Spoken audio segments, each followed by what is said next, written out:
Hello and welcome to Reviewing Class 47 Peter, and today we're here to have a look at a brand new release made by Hornby, and we're here to have a look at the Q6, which has only just been released. It was released last week and I got it on the week it was released. They've so far released 3 different variants. There's BR Black Crest, which has actually only just been released, but the ones released last week was this one, which is in the BR Black with the early emblem, and also one in LNER Black.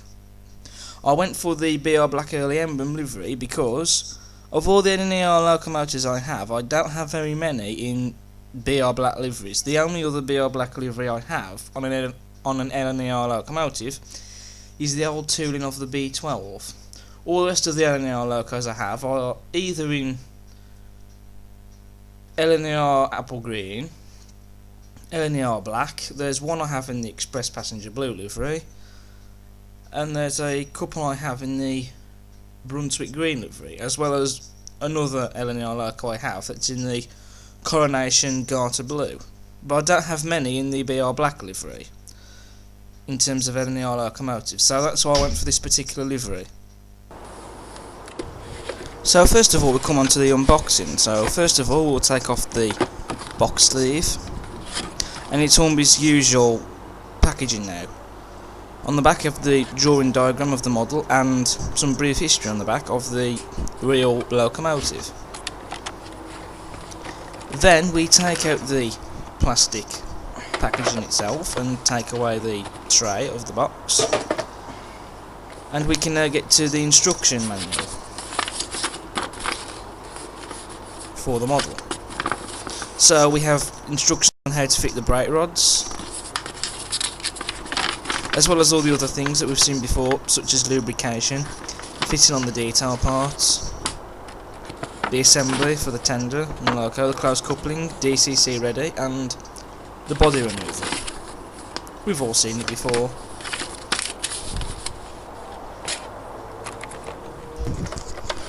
Then we take off the plastic casing, and we can now look at the detail parts that we get with the model. So in the detail pack we get a brake rod to fit under the loco, because the one fitted under the tender is already pre-fitted. We also get an M coupling to fit on the front of the loco, if you wish to do that. And also, interestingly, we get a socket in the coupling to fit the coupling into, which is basically one that screws into place under the model. And that's something I've not seen before, because usually with most models I've come across, the NEM socket is already fitted, but in this case it's one that you have to screw on under the model, which is quite interesting. And then we open up the packaging,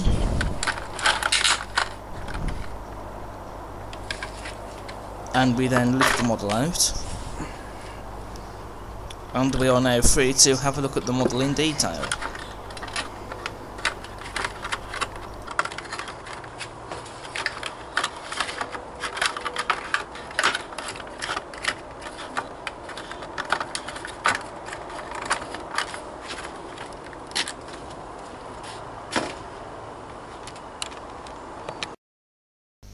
Now in terms of the weight, this model is quite heavy, but we need the weight. As I keep saying in these reviews, the weight is important, because the weight provides the traction, and without the traction the model would not be able to pull any rolling stock, so it would then basically be useless.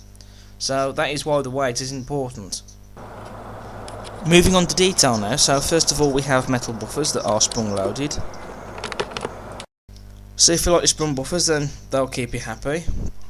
Also on the buffer beam we have rivets, and we also have a coupling hook. In this case it's a dummy one.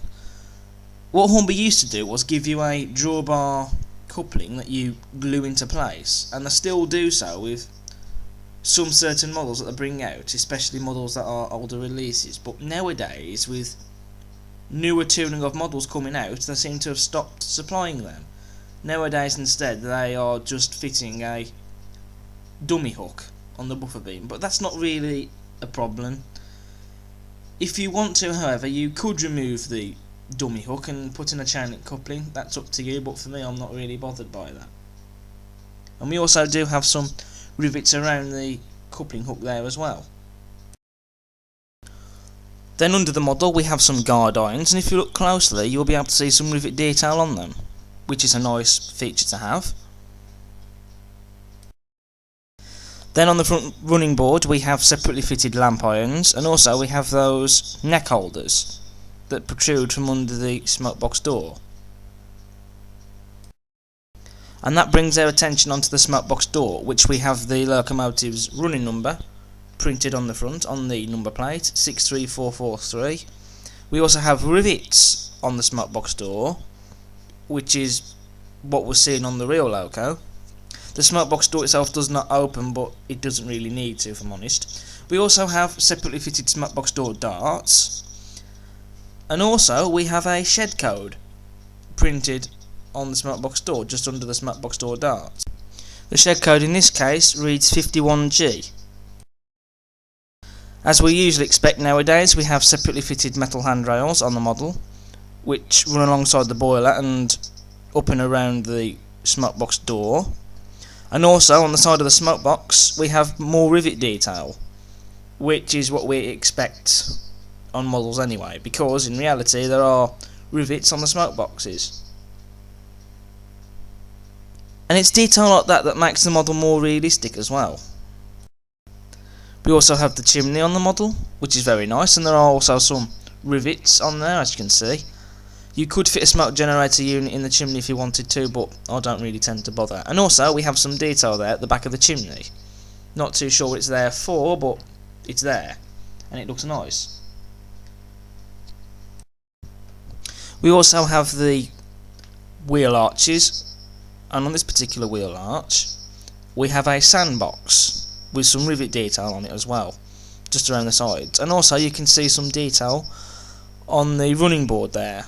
Not too sure what it is, but it's there, and it's there just like on the real loco, and so it looks great on the model.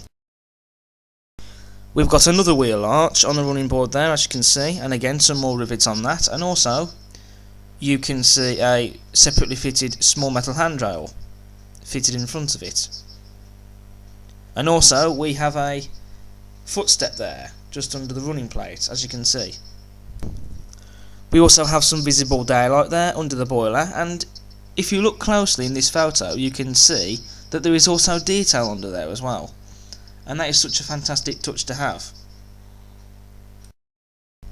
We also have another sandbox and another wheel arch on the running board, and also we have some rivet detail on them, which looks fantastic because it makes it look like that the detail parts have been riveted on into place. That is the case in reality, but on the model it's just superb to have the rivet detail on them. And also on the sandbox we also have a breastplate of some sorts. Not too sure what it says on it because I can't read out what it says, but it's there and it looks nice, and it gives it that bit more of added detail. We then come on to the cylinders, and there are some rivet detail on those, and also you can just about see drain cocks fitted under the cylinders. And it's a nice touch that they've been pre-fitted already, because it can be a pain sometimes to fit them on yourself. We've also got the link motion and the valve gear and the side rods, and it just looks stunning. And also there are some sand gear detail there just by the wheels. There is fragile detail, so you must be careful with them when you're handling the model. Just thought I'd point that out. We've also got some cab steps under the cab there, and there's also some rivet detail on those. Moving on to the cab, we have separately fitted metal handrails there, and we've also got the locomotive's running number 63443 crisply printed on the sides of the cab, and also just above the windows we have some rivets there. And also in the sides of the cab we've got some glazing fitted on the side windows. And one thing I love about the glazing here is that in two of the windows it's got glazing in, the other two don't have any glazing in. Although that is what it was like on the real locomotive, only one of the cab windows either side of the cab sides had windows fitted in them, and I like how they've illustrated that on the model. Moving on to the cab roof, we have a cab roof vent that does not open, but it doesn't have to, and there's also some rivet details on that. And also there's some more detail on the back of the cab that I don't know what it is, but it's there and it looks nice. We also have a dome in the middle of the boiler, and also something I don't point out all too often, but we've also got boiler bands there. We also have a separately fitted whistle and safety valves, which are painted gold and they look very nice. And also we have some rivet detail there on the side of the boiler, and also some washout plugs. We've also got some glazing on the front cab windows there as well, as we'd expect there to be, because it wouldn't look very good if there were no windows in there. We then move on to the cab interior, and all the detail there is painted, as what we expect nowadays. We've got the regulator that's painted, all the pipework in there, the gauges and the dials. It's all painted and it looks superb. On this particular loco we have tender buffers, and the tender buffers on the tender buffer beam are made of metal, and that's actually a nice bit of detail, because normally you either see them made of plastic or made of metal, and it is actually a nice bit of detail there. We also can't leave the separately fitted footplate out of this review, and I just like the finish that's on it that makes it look realistic, and also that actually is a foldable one. You can actually fold it down or up, which you may have noticed it being folded down in some of these photographs that you saw prior to me talking about the footplate, and it is a nice bit of detail to have because it makes it more realistic. On the sides of the tender we also have separately fitted metal handrails as well, and for the tender frame plates we have the axle boxes and springs, as well as some rivet detail on there, and also you can just about see the already fitted brake rod there. Moving on to the livery now. The livery application is spot on. They've not only got the correct shade of black right, but also the finish on the paint. It's just immaculate and it looks stunning as well. There's no mistakes in the paint, there's no areas where the paint looks thick in some areas and thin in others. The paint is an even finish, and that is what you want on models like this. And we also can't leave the BR Early emblem logo out of this, which is crisply printed on the sides of the tender, which is also known as the cycling lion. Moving back onto the tender, you can see that we have some rivet detail just atop of the tender there, and it looks really nice. One particular thing I want to talk about in this review is the coal rails on top of the tender. Now there are two different variants of this. You have the coal rails on the tender that go all around the tender, and then in this case where the coal rails just covers one part of the tender where the coal goes into and doesn't run all the way around the tender. And this is pretty much like how it was in reality, because in some photos of the real thing you can see that the coal rails don't go all the way around the tender. Some locos didn't have that on the tenders, others did, and it's a nice bit of variety there that Hornby have made, because it makes the models all different then, so it's not all got the same sort of tender, so that is quite nice to see.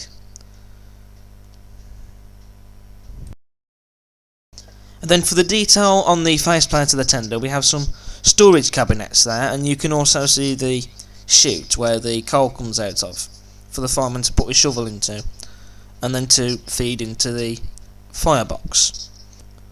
We've then also got the water filler cap on the back of the tender. It doesn't open, but then in fairness it doesn't really need to.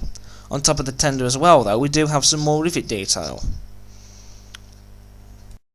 On the rear of the tender we have a NEM coupling there and another dummy hook, and also, just like the front buffers, the rear buffers are sprung loaded. On the back of the tender we have more rivets, as well as another separately fitted handrail on the back there, and also we have more separately fitted lamp irons as well. And we also have some more rivet detail on the buffer beam as well.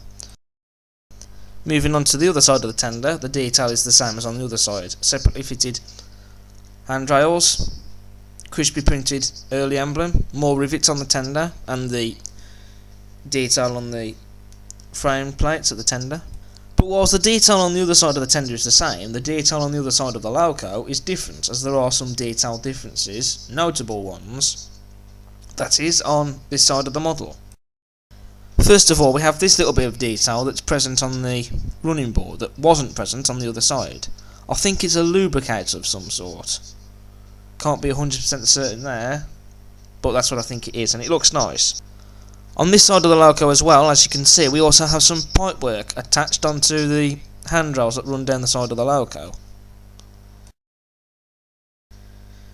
We also have some extra link motion, which is this little rod, which actually is attached up onto the running board, as you can see, and onto the centre wheel on the side rod. And we can't leave out the reversing lever either. One bit of detail that I haven't yet talked about are these little bits of detail under the smokebox door. I'm not too sure what they're there for, but I think it's so that the crew can climb up onto them and get up to the smokebox door if they want to. And it's there and they're separately fitted. Again, I don't know what it's there for. I'm sure someone will tell me in the comments what they're there for, but it's there on the real thing. We then come on to the coal load, which is indeed removable, as you can see in this shot. Normally I'd have the camera upwards and facing to the coal, but in this case, because it's hard to remove, I've had the camera just flat down on the work surface. But you can still see me get the coal load out.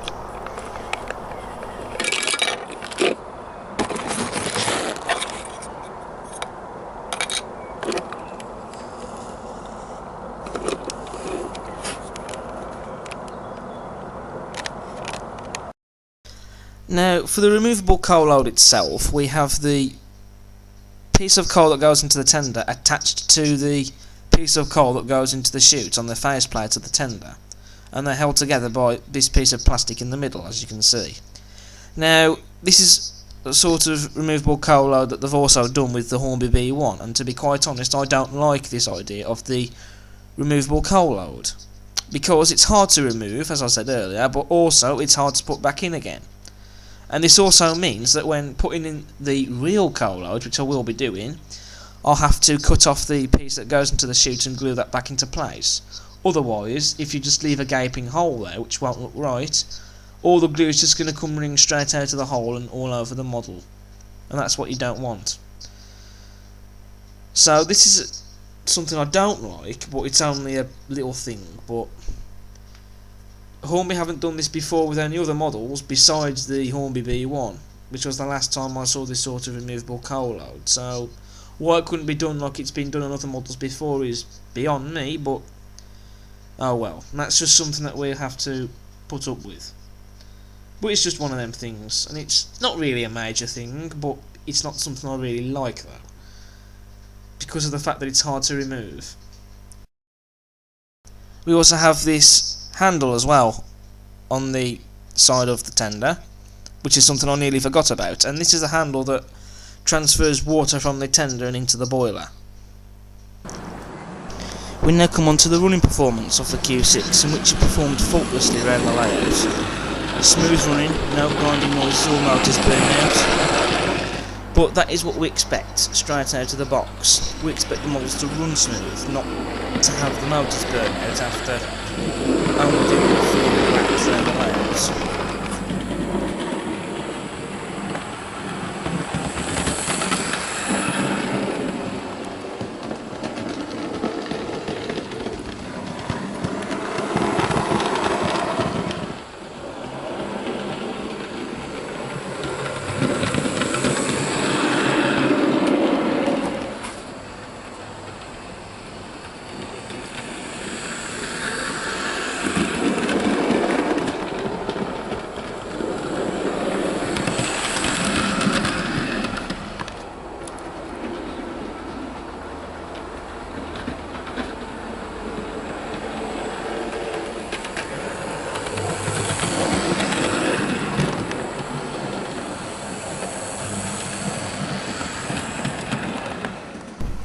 now come on to the loaded test run of the Hornby Q6, in which we had the Q1 coupled up to the rake of mineral wagons, as well as a brake van on each end of the train.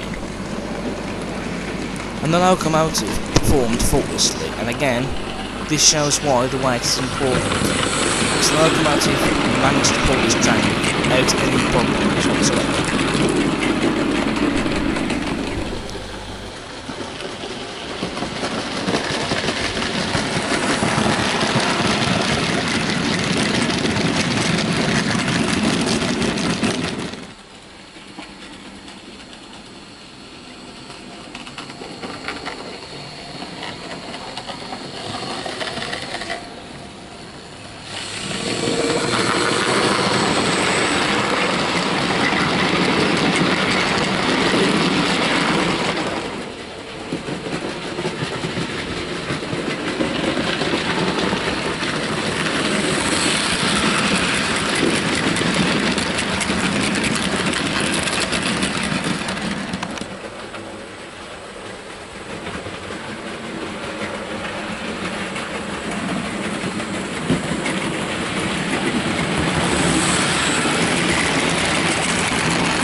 So all in all, the Hornby Q6 is a stunner.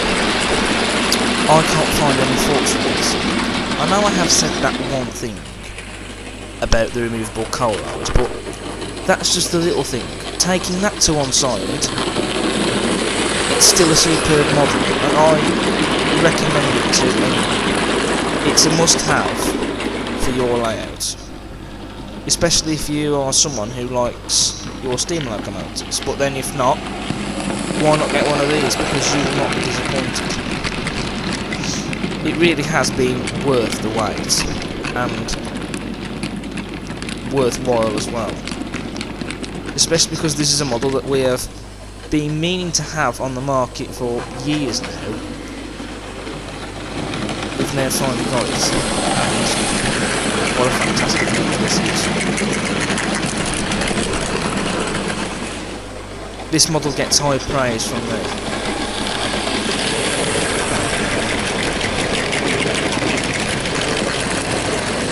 So overall, I'm going to rate the Hornby Q6 a 10 out of 10. This has been Class 47 Peter reviewing the Q6 from Hornby, and I'll see you again soon, but until then, ta-ta for now.